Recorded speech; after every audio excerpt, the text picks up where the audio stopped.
What's going on, everybody? Welcome to another brand new installment of Renegades Reviews, exclusively here as always on the Casa D18 Studios channel. I, of course, am your host, the Renegade JJ Williams, and it's New Release Saturday. We've got a double feature for you here today of new release films. First, we're going to take a look at the Netflix original documentary about Wham, starring George Michael and Andrew Ridgley. What's going on, everybody? Thank you for joining me here once again for another brand new installment of Renegades Reviews.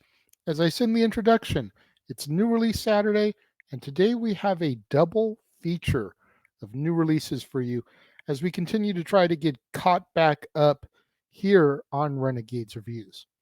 First, we're going to take a look at the documentary. It's a Netflix original about Wham. And our movie begins with Andrew Ridgley and George Michael, who first met at the Bushy Meads School in 1975 when they were 12 and 11 years old, respectively. Our movie covers the journey of the pop duo through home movies and never before seen archive footage. And our movie is framed using a large series of scrapbooks with articles and photos that were documented by Andrew Ridgley's very own mother.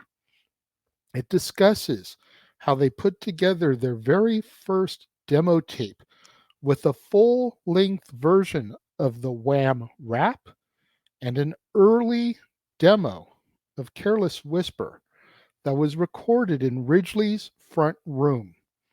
They eventually signed a record deal with Intervision Records in March of 1982 off of the strength of that demo tape. Now, an important turning point for the duo was after the release of Wham Rap, subtitled Enjoy What You Do, as their very first single. The single failed to even enter the UK singles charts. But when another band had to back out of an appearance on Top of the Pops, Wham was offered the spot.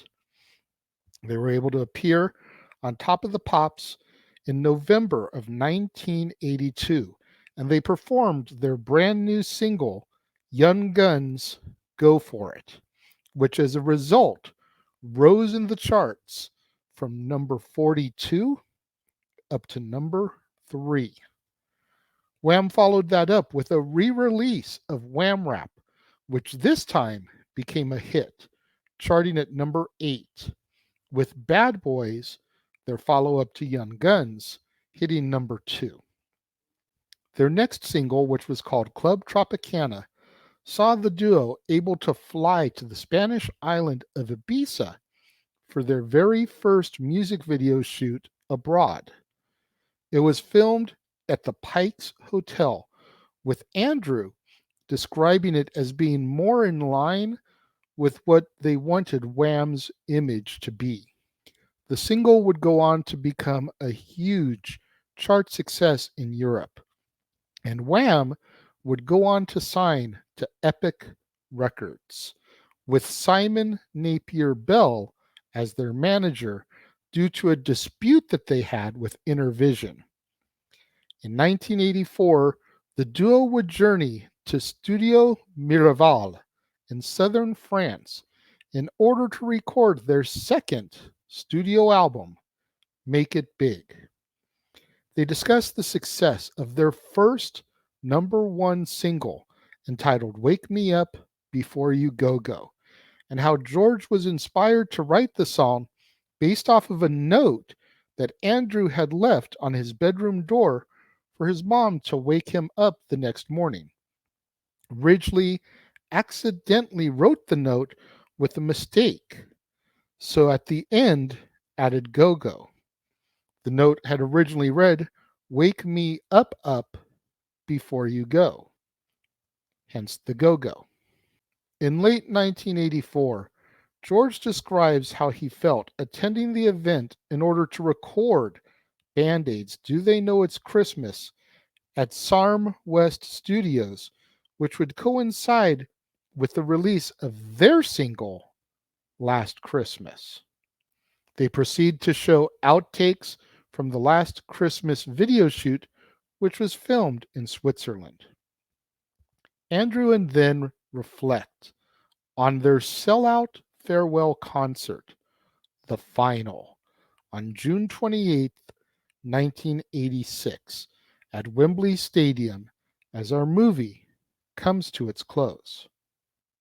Some of you guys out there may be looking at this and wondering to yourself, Renegade, why would you care about a documentary about the British pop band Wham? Well, you have to remember my age. I was born in 1976. Wham was popular from 82 to 86.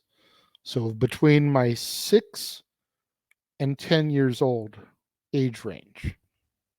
Make It Big, which is arguably their most successful album, came out in 1984 when I was 8 years old.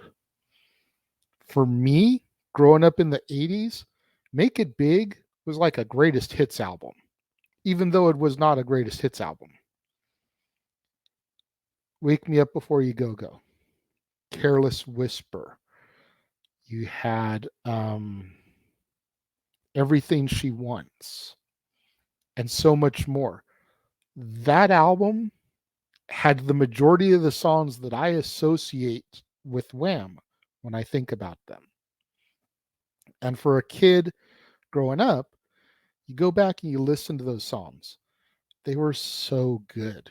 It didn't matter if they were cheesy, if they were synth pop, if they were bubblegum. It doesn't matter if George Michael was gay, if he was straight. None of that matters. At 8 years old, all you hear is a catchy song, and you're tapping your toes to it, and you're bopping to it, and you're dancing in your bedroom. That was me. I loved Wham. And truth be told, I always was more of a fan of Andrew Ridgley, who just kind of played guitar and was in the background, than I was of George Michael. Even at a young age, there was something to me that made me realize, look, this guy is on stage playing a guitar, he's rocking out. The other guy's just singing. So there's got to be something more going on with this guy. And that kind of attracted my attention. Andrew Ridgley, I don't think, gets near the amount of credit that he deserves, especially for Wham's formidable years and their success. Everybody focuses on George Michael because then you figure post Wham, think about things like Faith and Freedom and everything else that he did. But you go back and you look at the intricacies in Wham, and especially in the early days, Andrew Ridgley had his hands in that cookie jar a lot more than people give him credit for. As the years went on, as Wham started to form more of their own identity, George kind of took things over, and you could see that.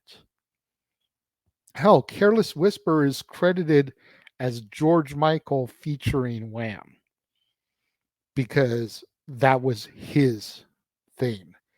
It was basically his own solo song on a Wham album. But you don't even care because it's so good. I think that there's a lot of people out there. Maybe you guys know Wake Me Up Before You Go Go from hearing it in the club or hearing it in the grocery store or something. Everybody should know Careless Whisper. I think y'all need to go and take a look at this documentary. If all you know of theirs is those couple of songs, and kind of see what they went through, because the struggle was real. And for them to have that much success only last for 4 years as a major group and still be talked with the relevancy that they're spoken of today, all these years later, we're going on 40 years, 41 years since they had their debut. It's crazy. I highly recommend this movie, though, this documentary. When it comes to my rating for it, I give it 4.5 out of 5 stars. It's so well done. At no point do you really ever see them talking personally unless it's a old videotape interview. It's all done through voiceover because George Michael's obviously passed away. He's been gone from us for 6-7 years now. So they take old interviews and they pump it through in a voiceover way so it sounds like they're both narrating the story.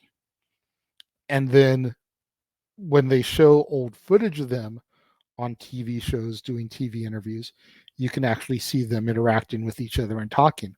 So well done. So well done. 4.5 out of 5 stars. I'm curious what you guys think out there.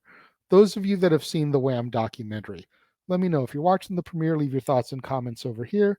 If you're watching on demand later in the day, leave your thoughts and comments down here. And let's have that conversation, that discussion, that debate, interaction that I'm always asking you guys for in the comments below. And make sure you guys stay tuned at the top of the half hour for the second film in our new release Saturday double feature, as we will be taking a look at the Netflix original film Heart of Stone, starring Gal Gadot and Jamie Dornan. And then later on this evening, right here on the Casa D18 Studios channel, the Jeff Meacham Network, and across the Jeff Meacham Network multiverse of media, it'll be time once again for the Saturday night shenanigans that are Open Mic Night. That's right, myself, the West Coast professor Jeff Meacham, the Hebe man James Hebert, the simple man with the spectacular voice Noah Foster will all be in attendance as we engage in the shenanigans that are Open Mic Night. But oh no, no, no, it does not end there, folks. No, this evening is a special episode of Open Mic Night, as it is Open Mic and Karaoke Night, the British Invasion version. We will have a wheel set up with all kinds of British bands on there. Will we be singing the Beatles? The Rolling Stones? Will someone have to sing Wham? Will they have to sing Black Sabbath? Or Spice Girls? One Direction? The Police, Sting, Genesis, Phil Collins, Elton John, and so much more will all be on the wheel for Open Mic and Karaoke Night. You don't want to miss out on any of that right here on the Casa D18 Studios channel, the Jeff Meacham Network, and across the Jeff Meacham Network multiverse of media. We've got Heart of Stone coming up at the top of the half hour. We've got Open Mic Night and Karaoke Night coming up later on this evening. Again, you don't want to miss any of it. So make sure you smash that like button. Make sure you're subscribed. Make sure that notification bell is turned on so you don't miss out anytime a video drops right here on the Casa D18 Studios channel or anytime we go live, as is the case with Statboy Sports Bar, Open Mic Night, pay-per-view PLE watch-along coverage, etc. Share these videos with your family, friends, loved ones, coworkers, movie fanatics, cinephiles in your life, fans of Wham, fans of documentary, fans of 80s pop music. Anybody you can think of that would enjoy this content, this video, share it with them, as it's the only way we're going to keep my visibility up in YouTube's algorithms now that we are, in fact, a monetized channel right here on the platform. Thank you once again to everybody out there who joined me, tuned in today. It means so much more to me than you guys will ever know. And I will see you guys at the top of the half hour.